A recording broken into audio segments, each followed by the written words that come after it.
This is the Nathan, Nat and Sean podcast. Hi, everybody.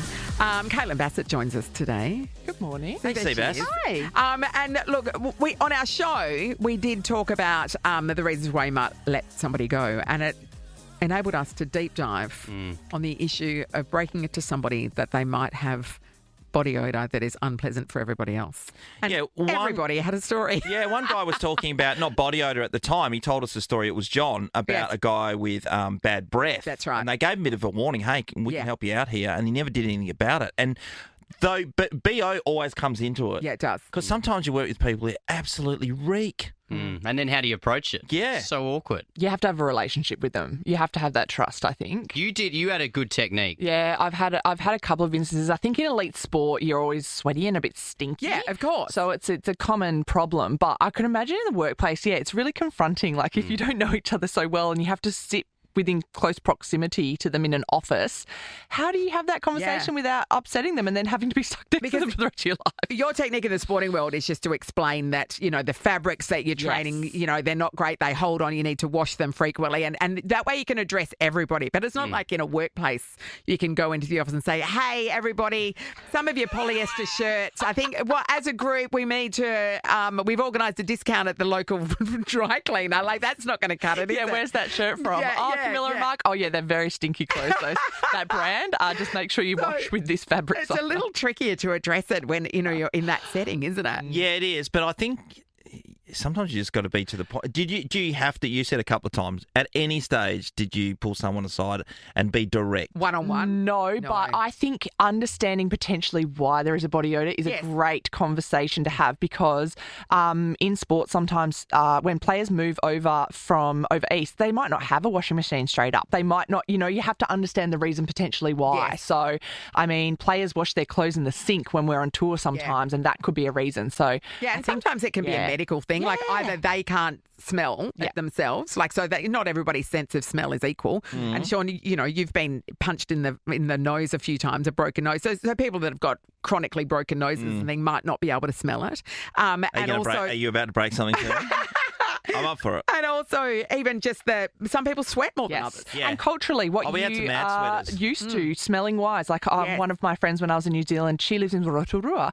It smells like sulphur and gas up there. Rotten egg, I can't handle it. It makes me want to vomit when I was up there. But that she's just so used to it. And she explained to me, like, when I smell that smell, it feels like I'm home. Yes. Yeah. So, I mean, for some people, fragrance smells like home. Yes, incense, depending on where you grew up. Yeah. Spices. Some families love to cook, and culture. I think sometimes you're just like, well, that's home for me and this is normal smell. No, we've had some absolute stinkers, and we've had people who have come down. Sean's blunt with this stuff. No, because you have I wouldn't want to work with Sean if I stayed. Sean, he would rip have you had to tell somebody not me personally, but I know there's a few guys who have been told, and it's come from a coach who directly had contact with them and pulled them aside and said, just to let you know, your body odour is a bit out of control at the moment. Here's some things that you might need to do. I mean, you need to offer a solution, definitely. Yeah, and here's the solution. One of my friends, I know somebody it's really important, who had to take an employee aside, and they worked in a retail environment, so it is, public facing, so it's even more of an issue. It wasn't just about the people in the office; it was about potential customers coming in, and she had to say, and she addressed it by saying, "Do you have a problem that we need to?" as in a medical problem. And the girl was horrified and said, do I have a problem? Like, she had no idea. She was blindsided by this revelation. And my friend had to look at her and say, to be honest, you do. And so then the girl was mortified, obviously. It's a really upsetting thing to find out about yourself. And then they devised a plan that if her body odour was present, they had a little code where she would leave a coloured Post-it note on, somewhere on her... desk. On her armpit, and that was on her forehead, just walking around. You stink. Yeah. But on her desk. So it wasn't sort of alerting everybody to it, but just saying, here's a gentle nudge that maybe get the deodorant out or get the body spray. It's an impulse moment. Do you think it's different between men and women? Because I'm a sniffer. We had a joke about it before. I like to sniff things. I sniff things. I'm all about scent. I think I'm very aware of scent. Some people aren't as much as others, but with my friends, my mate would always say to me, oh, do I smell? Like, after training, do I stink? Like, she would ask me and we would have a conversation. Do you think men... Sean? No, Ross, I do don't men think have They these don't care. conversations? You don't notice and you don't really care. care. Well, No. Sean, Whereas women are very sensitive Yes. to if not someone wanting to smelled, smell. Sean would come in and say, "Oh, you stink!" Yeah, Yeah. right. And then it's done. Yeah. Oh man, I was earlier this year when there was one of the Eagles games I was doing, and it was a hot day, and I think I'd just come from the beach and I was running late. I just quickly put the shirt on and This stuff. And I tracks. got to the game and started calling the game, and I must say it's started becoming. I've become self-conscious, Yes. and I kept sweating more, Yeah. and I was freaking out, and I could smell my armpits. Yeah. Like, everything was Daisy, just going no, off. don't Daisy you? Pierce kept gagging, so that was 100%. Anyway, Benny Pray for Cousins. Daisy. Yes. Benny Cousins came to my rescue. He told you stank. No, I said, oh man. And he goes, what's wrong? And I go, I'm stinking up. I just come from I literally put my shirt on, chucked a jacket on, and I keep thinking about it, and I'm sweating More, even more, yeah. and it's becoming a thing. And he comes to the games with this. He's properly prepared. with a With a bag kit. of everything. He goes, oh no, I've What do you got heaps need? of stuff. Yeah, What do you nice. need? I always Oh, have deodorant in my bag. God. It's like my one non-negotiable. Yeah, right. Yeah, always have it. It's I always my have a bag spare now, pair of Nicodius. cock jocks.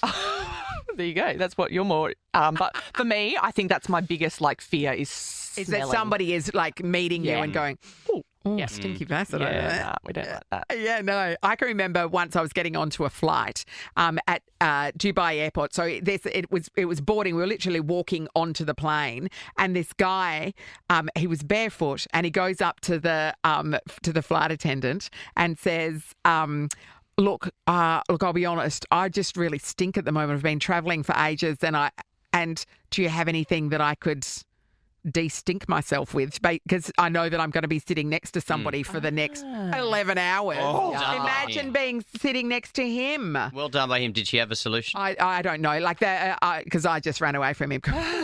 Very on the nose. In but I business think class, they you do, ran away to the front of the plane. Yeah, didn't you? yeah. Up the front of the plane, they do give you a little amenities kit that does have deodorant in it. So hopefully, but it's like you've just been at the airport for a couple of hours. Could you not have had a bit of a? Yeah, I would have thought there was a shower there. You would think so. Right, isn't that travel 101? You travel a lot now. I always Yes. take a clean pair of underwear Yes. and face wash. Yes. Because it's just so much nicer when you do just refresh yourself. Yes, Between that's exactly right. Sean, you refresh yourself with a bit of face wash? In between flights? Yeah. No. What about when you're starting on a big flight? If you're on like I a do like 12-hour, yeah. you wake up from a little nap and you're like, I'll just go brush my teeth or, Yeah. Oh, I do like that wet towel. That Yeah. you can, Yeah, the towel's yeah, nice. definitely. And you're putting on a Korean skincare glass skin course, mask of as well, course. aren't you? Yeah. A Japanese, what do they call blow wave thing? What do they do these days? Japanese what? Spa? What are they called? That's something different. Trying to be a part of it. Bless your little I cotton was socks. trying to join in like a new staff, and All I go. right. And In anyway, conclusion, Sean, you're a bit on the nose. yeah, thank you. P.S. You stink. Bye. Nathan, Nat, and Sean is a Nova podcast. For more great comedy shows like this, head to novapodcasts.com.au. Nova.